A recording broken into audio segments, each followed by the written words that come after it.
Hello everyone, स्वागत है आप सभी का बैकएंड फाउंडेशन के एक और नए वीडियो में। आज का हमारा जो टॉपिक है वो सीरियलाइजेशन एंड डीसीरियलाइजेशन के ऊपर है। ये टॉपिक जो है काफ़ी छोटा है लेकिन काफ़ी इंपॉर्टेंट है जब हमें क्लाइंट और सर्वर के बीच में कैसे कम्युनिकेशन होता है इसको समझना हो। तो सीरियलाइजेशन एंड डीसीरियलाइजेशन को समझने से पहले हम समझते हैं कि इसकी नीड क्यों पड़ती है। तो सपोज़ करो कि आप नॉर्थ इंडिया से साउथ इंडिया जाते हो और वहाँ पे आप किसी से कम्युनिकेट करने की कोशिश करते हो और आपको जो है हिंदी आती है और सामने वाले को जो है तमिल आती है। तो आप जब एक दूसरे से कम्युनिकेट करोगे तो क्या आप एक दूसरे की मतलब आप एक दूसरे को समझ पाओगे कि आप क्या बात कर रहे हो? नहीं ना। मतलब क्योंकि आप लोगों की लैंग्वेज डिफरेंट डिफरेंट है तो आप एक दूसरे की बात कैसे समझोगे? तो एक कॉमन लैंग्वेज होनी चाहिए ना जिसके थ्रू आप एक दूसरे से कम्युनिकेट कर पाओ और समझ पाओ। तो जैसे कि सपोज़ करो इंग्लिश। जब आप दोनों आपस में इंग्लिश में बात करोगे तो आप एक दूसरे से बात भी कर पाओगे और अपना मतलब जो भी इंफॉर्मेशन है वो एक्सचेंज कर पाओगे, वो चाहे डाउट हो या फिर कहीं घूमने जाना हो उससे रिलेटेड। तो सेम वैसे ही हमारे टेक वर्ल्ड में भी ये इशू होता है। जैसे कि सपोज़ करो कि हमारा जो क्लाइंट और सर्वर है समटाइम्स लैंग्वेज उसकी डिफरेंट डिफरेंट होती है। मतलब क्लाइंट और सर्वर की जो लैंग्वेज है वो डिफरेंट डिफरेंट भी हो सकती है। जैसे क्लाइंट जो है जावास्क्रिप्ट पे बना हो और हमारा जो सर्वर है वो गो पे हो सकता है, जावा पे हो सकता है, पाइथन पे हो सकता है। तो दोनों की जो क्लाइंट और सर्वर की जो लैंग्वेज है वो दोनों की डिफरेंट है। तो अगर हम एक दूसरे से डेटा एक्सचेंज करने की कोशिश करें डायरेक्टली तो क्या वो एक दूसरे की मतलब डेटा एक्सचेंज कर पाएंगे, समझ पाएंगे? नहीं ना। तो सेम ऐसी इंजीनियर ने सोचा कि एक कॉमन फॉर्मेट होना चाहिए जिससे दोनों मतलब क्लाइंट और सर्वर आपस में बात कर पाएँ। और वही कॉमन स्टैंडर्ड फॉर्मेट को हम जो कहते हैं वो जेसन होता है, जावास्क्रिप्ट ऑब्जेक्ट नोटेशन। जिसका मतलब है कि ये एक लैंग्वेज इंडिपेंडेंट होता है, मतलब ये किसी लैंग्वेज पे डिपेंडेंट नहीं होता है। ये कॉमन फॉर्मेट है कि जिसमें कोई भी प्रोग्रामिंग लैंग्वेज कोई भी रीड राइट कर सकता है। यहीं से हमारा टॉपिक आता है सीरियलाइजेशन एंड डीसीरियलाइजेशन का। सपोज़ करो कि ये है मेरा क्लाइंट जो कि जावास्क्रिप्ट पर है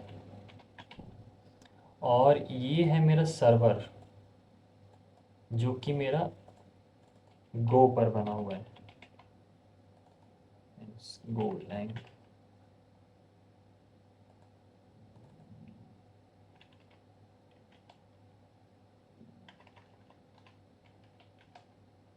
और ये मेरा जावास्क्रिप्ट पे बना है।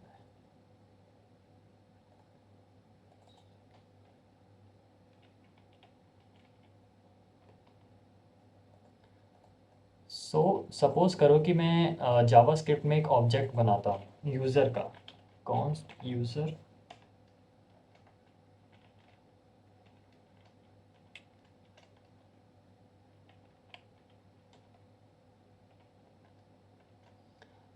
मेरा जो क्लाइंट है वो जावास्क्रिप्ट पे बना हुआ है और जो मेरा सर्वर है वो गोलैंग पे बना है।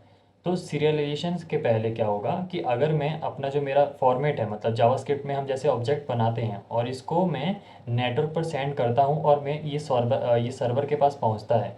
तो क्या सर्वर ये समझ पाएगा कि मतलब ये जो डेटा आया है मेरे पास असल में कहना क्या चाहता है? तो सर्वर ये नहीं जान पाएगा। क्यों? क्योंकि मेरा जो जावास्क्रिप्ट है वो इंटरप्रेटेड और डायनेमिक लैंग्वेज है और जहाँ गोलैंग जो है वो स्ट्रिक्ट और कंपाइल लैंग्वेज है। तो दोनों का जो सिंटेक्स है और डेटा टाइप है ये सब डिफरेंट है। और इन दोनों ये जिस तरीके से डेटा मतलब प्रोग्राम को एग्जीक्यूट करते हैं वो भी डिफरेंट है।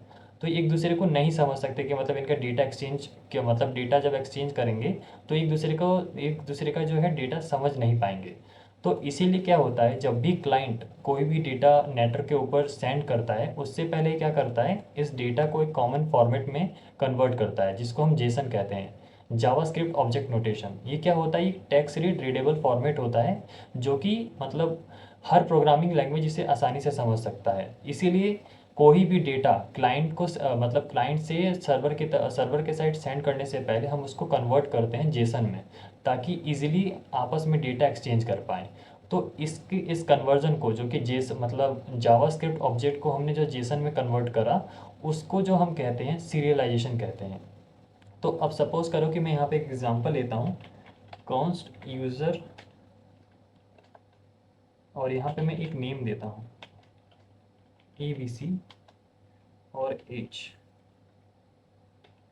21। तो ये जो है जावास्क्रिप्ट ऑब्जेक्ट है जो कि हमारे जावास्क्रिप्ट में होता है। तो अगर मैं इसको कंसोल डॉट लॉग करूँ यूज़र, तो ये डायरेक्ट जो है मैं सर्वर पे नहीं भेज सकता। अगर मेरा जो सर्वर है, एक सेकेंड, इस ये जो डेटा है नेम और एज, अगर मैं इसको डायरेक्टली सर्वर पे भेजूँ बिना कन्वर्ट करे जेसन में, तो मेरा जो सर्वर गोलैंग लैंग्वेज पे बना हुआ है वो नहीं समझ सकता, है ना। तो इसको हमें क्या करना पड़ेगा, पहले हमें इसको यूजर डेटा जेसन डॉट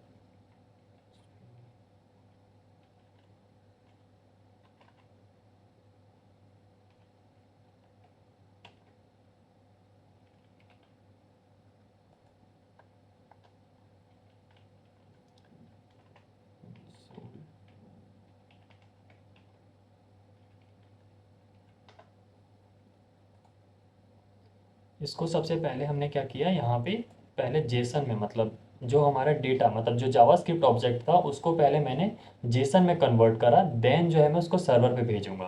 तो इस प्रोसेस को जो है हम सीरियलाइजेशन कहते हैं। तो डी सीरियलाइजेशन, इससे समझ आ रहा होगा कि हम क्या करेंगे। मतलब जब मेरा क्लाइंट से मैंने डेटा सेंड करा जेसन फॉर्मेट में, सपोज करो कि मेरा यहाँ पे है, मतलब ये जो है मेरे बीच में जो है यहाँ पे पहुँचता है जेसन। जेसन फॉर्मेट मतलब एक कॉमन स्टैंडर्ड जहाँ पे ये दोनों लैंग्वेज आपस में डेटा एक्सचेंज करते हैं। तो यहाँ पे जब ये जेसन आया, मतलब मिड में आया, तो जेसन अब यहाँ पे जैसे ही यहाँ पहुँचेगा सर्वर के पास, तो सर्वर तो जेसन से जो है डेटा सर्वर में, मतलब सर्वर का जो अपना नेटिव फॉर्मेट है, मतलब जो भी लैंग्वेज अपना समझता है, जिस डेटा टाइप में वो समझता है, उस डेटा टाइप में जेसन से वो अपने नेटिव फॉर्मेट में कन्वर्ट करेगा। तो इस प्रोसेस को हम डी सीरियलाइजेशन कहते हैं। तो सीरियलाइजेशन का मतलब क्या है कि क्लाइंट जो कि मतलब डेटा सेंड कर रहा है, मतलब सर्वर को, वो अपने नेटिव फॉर्मेट से जेसन में कन्वर्ट करता है। उस प्रोसेस को हम सीरियलाइजेशन कहते हैं। और जब हमारे जेसन को नेटिव फॉर्मेट में कन्वर्ट करा जाता है सर्वर साइड, तो उसको हम डी सीरियलाइजेशन कहते हैं। तो इस होल प्रोसेस को हम सीरियलाइजेशन एंड डीसीरियलाइजेशन कहते हैं, जो कि काफ़ी इंपॉर्टेंट होता है क्लाइंट और सर्वर के बीच में कम्युनिकेशन जो है स्मूथली हो सके। सो हमने ये तो समझ लिया सीरियलाइजेशन एंड डीसीरियलाइजेशन क्या होता है। बट क्लाइंट पे जब हम डेटा सेंड करते हैं और सर्वर पे पहुंचने से पहले जो हमारा जेसन डेटा है वो कैसे ट्रैवल करता है, अब हम उसको समझते हैं। तो यहाँ पे जो एक कंसेप्ट आता है उसको हम ओ मॉडल कहते हैं, ओपन सिस्टम इंटरकनेक्शन। तो ओ मॉडल बेसिकली ये बताता है कि जो हमारा डेटा है वो नेटवर्क के थ्रू कैसे ट्रैवल करता है। तो ओ मॉडल के जो है टोटल 7 लेयर्स होते हैं। तो 7 लेयर्स में सबसे टॉप लेयर पे आता है हमारा एप्लीकेशन लेयर, देन आता है प्रेजेंटेशन लेयर, देन आता है session layer, then transport layer, और then network layer, then data link and physical layer. ये हमारा जब हम क्लाइंट से डेटा सेंड करते हैं तो ये उसके लेयर हैं, और जब सर्वर पे पहुंचता है तो ये उसके लेयर होते हैं। तो हम एक एक करके मतलब इसका ओवरव्यू देख लेते हैं कि लेयर क्या क्या, मतलब इन लेयर के मतलब क्या होते हैं। तो सबसे पहले आता है हमारा application layer.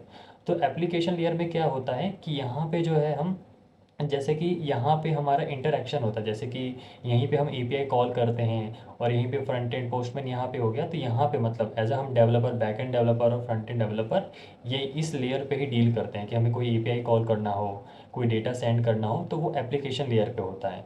Then presentation layer पे क्या होता है, यहाँ पे है जो है एक्चुअल डेटा, मतलब हमारे डेटा का जो फॉर्मेट है वो सेट होता है, और यहीं पे हम ये भी इंश्योर कराते हैं एच की मदद से कि डेटा को एनक्रिप्ट रखें ताकि वो सेफ रहे।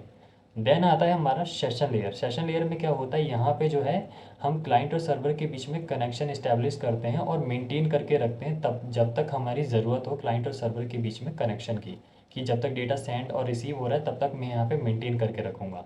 तो ये काम जो है सेशन लेयर करता है। और ट्रांसपोर्ट लेयर में क्या होता है, जो डेटा डेटा सेशन लेयर से आता है हमारे पास, उसको ये छोटे छोटे चंक्स में या फिर सेगमेंट्स में कन्वर्ट करता है, और देन उसको क्या करता है, मतलब छोटे छोटे चंक्स में डिवाइड करता है ताकि वो सही ऑर्डर और सेफ तरीके से वो सर्वर के पास पहुंच सके। और इन सब चीज़ों के लिए हम जैसे टीसीपी प्रोटोकॉल यूज़ करते हैं ताकि जो डेटा है वो हमारा सही ऑर्डर में जाए और सेफली पहुंच जाए।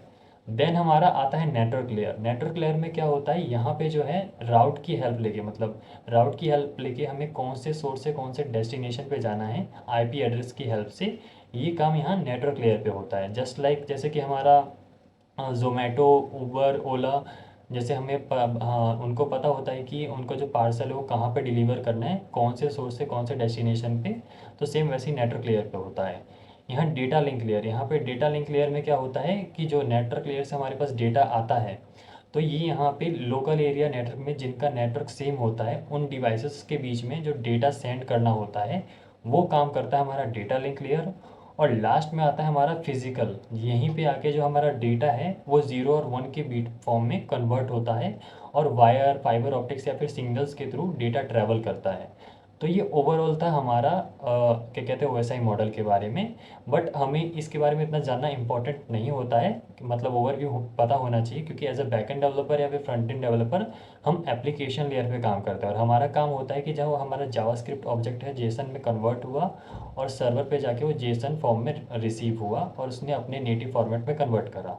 बाकी चीज़ें जो हैं वो सिस्टम अपने आप हैंडल कर लेता है और हमें उतना ओवर मतलब डीपली इन चीज़ों इनके डिटेल के बारे में जानने की ज़रूरत नहीं होती है। तो ये था हमारा ओएसआई मॉडल के बारे में। सो अब हम अभी तक हमने जो पढ़ा उसको हम एक बार समझ लेते हैं कि लाइक कैसे प्रोसेस होता है। तो हमने समझा कि जब क्लाइंट मतलब क्लाइंट हमारा जो जावास्क्रिप्ट है वो अपने ऑब्जेक्ट को पहले जेसन फॉर्मेट में कन्वर्ट करता है जिसको हम सीरियलाइजेशन कहते हैं। तो जब हमारा डेटा जो है नेटवर्क के थ्रू ट्रैवल करता है तो उसके बाद जो है ओएसआई मॉडल जो है हमारा हैंडल करता है। तो डेटा जो है स्टेप बाय स्टेप ट्रांसफॉर्म होता है, पहले पैकेट्स में कन्वर्ट होता है, देन बिट्स में कन्वर्ट होता है और देन वो फिजिकली जो है डेटा ट्रैवल करता है। और लेयर 7 मतलब हमारे सर्वर के साइड लेयर 7 पर एप्लीकेशन लेयर पर वो जब पहुंचता है तो जेसन जो रिसीव करता है वो उसको अपने नेटिव फॉर्मेट में कन्वर्ट करता है, मतलब डी सीरियलाइज करता है। देन उसके बाद क्या करता है, जो भी उसका बिजनेस लॉजिक है उसको वो एग्जीक्यूट करता है, प्रोसेस करता है। देन उसके बाद वो रेस्पॉन्स जनरेट करता है और फिर वो इस प्रोसेस को उल्टा रिपीट करता है। तो रेस्पॉन्स जनरेट करता है तो नेटिव फॉर्मेट मतलब गो का जो नेटिव फॉर्मेट है वो पहले उसको फिर जेसन में कन्वर्ट करेगा। देन सेम प्रोसेस वो रिपीट करेगा, मतलब सेम प्रोसेस वो पूरा रिपीट होगा वैसे ही मॉडल के थ्रू। और देन एप्लीकेशन लेयर पे क्लाइंट साइड वो डेटा को रिसीव करेगा जेसन में और उसको कन्वर्ट करेगा अपने नेटिव फॉर्मेट में जिसको हम डी सीरियलाइज कहते हैं। तो इस तरीके से जो है हमारा क्लाइंट और सर्वर आपस में कम्युनिकेट करते हैं और सीरियलाइज और डी सीरियलाइज करते हैं। तो ये था पूरा साइकिल हमारा सीरियलाइजेशन एंड डी सीरियलाइजेशन का।